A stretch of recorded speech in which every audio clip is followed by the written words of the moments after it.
تو یہ جو ٹریڈ ڈیٹا میں $11 ارب کے فرق کے بارے میں پوچھ رہی ہے آئی ایم ایف، اس کا کوئی جواب مل جائے گا؟ دیکھیے، ایک طرف تو میں واضح طور پہ بتانا چاہتا ہوں کہ جو اسٹیٹ بینک کا ڈیٹا ہے، جس کے نتیجے میں نے آپ سے جو کہا کہ $2.1 ارب کا سرپلس تھا، اور پچھلے سال اس میں معمولی سی صحیح مگر ایکسپورٹس میں کمی آئی، اور یقیناً ہم چاہتے ہیں کہ اس میں مزید کمی آئے، یہ اس سے افیکٹ نہیں ہوتا۔ اچھا، باقی دیکھیے ڈیٹا کی ریکنسیلیشن کے معاملات ہوتے ہیں، چونکہ اسٹیٹ بینک کا ڈیٹا ہوتا ہے جو پیمنٹس بیسڈ ہوتا ہے۔ $11 ارب کا فرق ہے۔ میری گزارش ذرا حامد میر صاحب سن لیجیے، اسٹیٹ بینک کا ڈیٹا ہوتا ہے، آپ کا پاکستان بیورو آف اسٹیٹسٹکس کا ڈیٹا ہوتا ہے، ٹیکس اتھارٹیز کا اپنا ہوتا ہے، ان کے بیچ میں ڈفرینٹ میتھڈالوجیز اور اس کی وجہ سے کچھ ڈسکرپنسیز آتی ہیں، جو کہ اور اسی کو بھی ہم نے ریکنسائل کرنا ہے، مگر اس کے اندر ہم انشاءاللہ وہ امپروومنٹ کر لیں گے۔ مگر اسٹیٹ بینک نے اس کے اوپر ایک اسٹیٹمنٹ بھی ایشو کر دی ہے کہ ہرگز بھی جو ہم نے آپ کے سامنے فگرز رکھے ہیں of current account surplus, exports کے اوور آل امپروومنٹ کے بیلنس کے، وہ اس سے متاثر نہیں ہوتے۔ وہ جو ادارہ شماریات ہے اسٹیٹسٹکس ڈویژن، جی اس کا سرور ڈاؤن تھا اور یہ ہو گیا وہ ہو یہ گیا۔ بات صحیح ہے جی۔ دیکھیے اس میں کہ ہماری دیگر ایجنسیز ہیں، ان کے بیچ میں وہ سب اپنی اپنی سطح پر، جس طرح ٹیکس اتھارٹیز جو جی ڈی فائل ہوتی ہے اس بنیاد پہ ٹریڈ ڈیٹا کلیکٹ کرتی ہے، اسٹیٹ بینک پیمنٹس کے مطابق کرتی ہے، پی بی ایس کی اپنی میتھڈالوجی ہے، ان میں تفریق کی وجہ سے کبھی یہ ڈسکرپنسی آتی ہے، مگر ہمیں اس کو اپنے ڈیٹا کلیکشن میں اس ڈسکرپنسی کو ختم کرنا ہے۔ ڈاکٹر زبیر صاحب، جی، جتنی بھی بڑی ریٹنگ ایجنسیز ہیں وہ کہہ رہی ہیں پاکستان کی اکانومی جو ہے وہ آگے کی طرف جا رہی ہے، تو وہ کیوں کہہ رہی ہیں؟ دیکھیے ریٹنگ ایجنسیز کس چیز کی ریٹنگ کرتی ہے، پہلے اس بات میں بات کریں نا۔ وہ کرتی ہیں کہ بھئی پاکستان کو قرضہ دینا چاہیے یا وہ اپنے قرضے واپس کر سکے گی کہ نہیں۔ وہ معیشت کی حالات کو نہیں دیکھ رہے۔ پاکستان کی معیشت کئی سالوں سے اس طریقے سے چل رہی ہے کہ ہم نئے قرضے لیتے ہیں اور پرانے بھرتے ہیں۔ یہ رول اوور بھی آپ نے سنا ہوگا بائی لیٹرل لینڈرز کے ساتھ، آئی ایم ایف کے ساتھ ہم بار بار جا رہے ہیں۔ یہ کون سا پروگرام ہے، 24واں کہ 23واں کہ 25واں، ہم بھول گئے ہیں۔ تو یہ تو پاکستان کا ایک سلسلے وار سسٹم ہے۔ تو اگر کریڈٹ ریٹنگ ایجنسی کہتی ہے کہ ان کی کریڈٹ مطلب کہ ابھی فی الحال قرضے آپ دیے جاؤ، وہ واپس کریں گے اگلے سال پھر کریں گے۔ نہیں، یہ اکانومی کے بارے میں نہیں کہہ رہے کہ اکانومی کی ریٹنگ یہ دیکھیں نا، بلومبرگ کہہ رہا ہے کہ پاکستان جو ہے یہ بڑی ایمرجنگ اکانومی ہے دنیا کی۔ وہ تو الگ بات ہے، وہ کہتے ہیں کریڈٹ ریٹنگ ہے۔ کریڈٹ ریٹنگ کا کیا، کریڈٹ کا کیا مطلب ہے؟ ان کو قرضے دینے کی جو وہ ہے ریٹنگ ہے کہ ان کو دیے جاؤ۔ فی الحال بیکنگ ان کو آئی ایم ایف کی ہے، امریکہ کی ہے، وہ ساتھ بیٹھے ہوئے ہیں، سمجھے نا بات سنے۔ آپ وہ سمجھ جائیے، جو اصلی ریٹنگ ہے نا آپ کو ہماری معیشت کی، وہ پاکستان کے عوام سے ملتی ہے۔ میں آپ کو 2-3 طبقوں کی بات کروں۔ جی، منسٹر صاحب نے فرمایا کہ ہم انفلیشن 23 سے 5-6-7% پہ لے آئے۔ جو بیورو اسٹیٹسٹکس ہے اس کے مطابق یہ صحیح فرما رہے ہیں، لیکن یہ ہوا کیسے؟ یہ جو اچانک ایک مہینے میں 20-21% سے وہ 7-8-12-13 پر آئے، وہ کیا ہوا کہ انہوں نے جب ویٹ کی پروڈکشن مارکیٹ میں آنے لگی، پیداوار کسان لانے لگے، اس وقت باہر سے 2 نمبر ویٹ منگوا کر ویٹ کی پرائسز کو اتنا گرایا کہ تمام پاکستان کے کسانوں کی گلے کاٹ دی، انہوں نے تباہی کر دی۔ اس قیمت پر ان سے بکوایا وہ کہ ان کے نقصانات پہ نقصانات ہوئے۔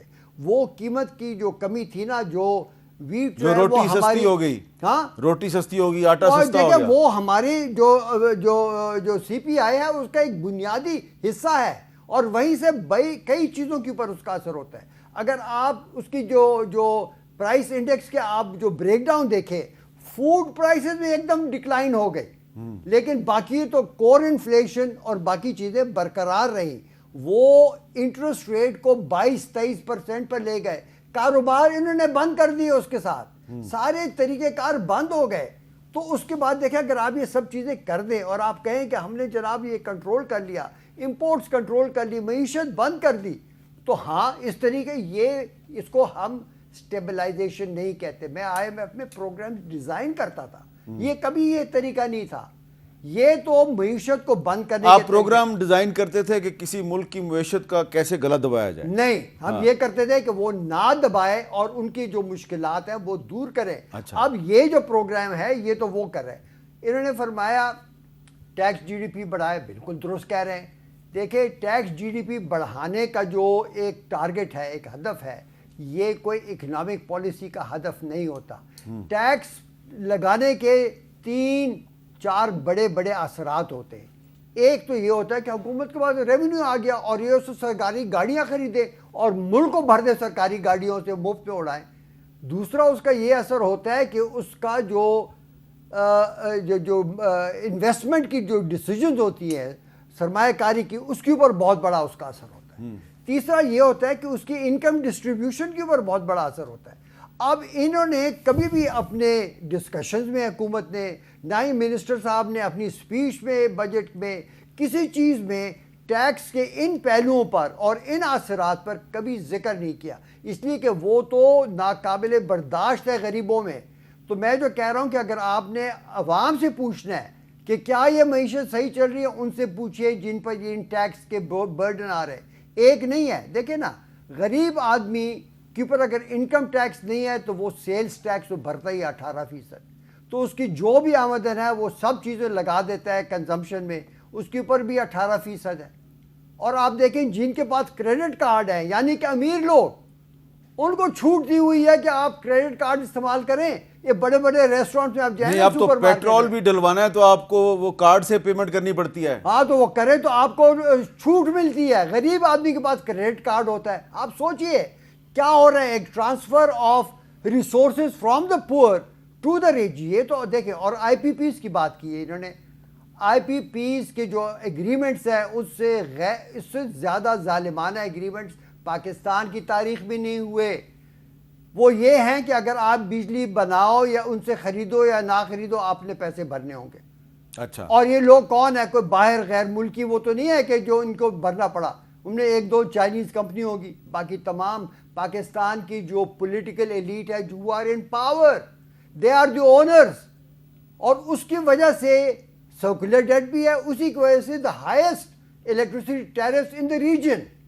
اب دیکھیں نا, ہمیں ابھی لوگوں کو پتہ ہونا چاہیے کہ ان کی وجوہات کون ہے. یہ وہی لوگ ہیں, یہ جو پاکستان میں بجلی بہت زیادہ مہنگی ہے, اس کی وجہ یہ ہے وہ حکمران اشرافیہ جس نے بجلی بنانے کے کارخانے لگائے, ہاں, اور چلا رہے, اور ابھی بھی وہ ملک کو لوٹ رہے, چاہے ہم بجلی ہم سے لے یا نہ لیں. پھر حکومت نے کیا کیا ایک پچھلے سال دسمبر اکتوبر میں, یہ سنیے, انرجی ڈپارٹمنٹ, یہ منسٹری نے, کہ انہوں نے جو کیپیسٹی پیمنٹس حکومت پر تھیں, جو انہوں نے اس قسم کے ایگریمنٹس کی تھیں. آپ سوچئے کوئی کر سکتا ہے کہ بھئی ہم بجلی بنائیں نہ بنائیں ہم پیسے دیں گے. وہ جو ایگریمنٹس کا جو اثر تھا وہ انہوں نے ان چھوٹے صنعت کاروں پر اور سب پر ڈال دیا جنہوں نے ٹرانسفارمر لگائے ہوئے ہیں اپنی چھوٹی سی فیکٹری, چکی یا کوئی چیز کو چلانے کے لیے. ان کو کہا کہ تم چاہے چلاؤ یا نہ چلاؤ. دیکھیں کاروبار تو ان کو بھی پتہ ہے چلاتے کرتے کہ ہر وقت کاروبار نہیں پیک پر چلتا, کبھی ڈاؤن, کبھی اپ, کبھی ایسا ہوتا ہے. لیکن یہ کیپیسٹی پیمنٹ ان کو کرنی تھی لازمی.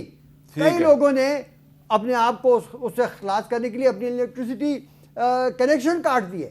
تو میں آپ کو یہ سلسلہ جو اور بتاتا رہوں, لمبی بات ہو گئی ہے.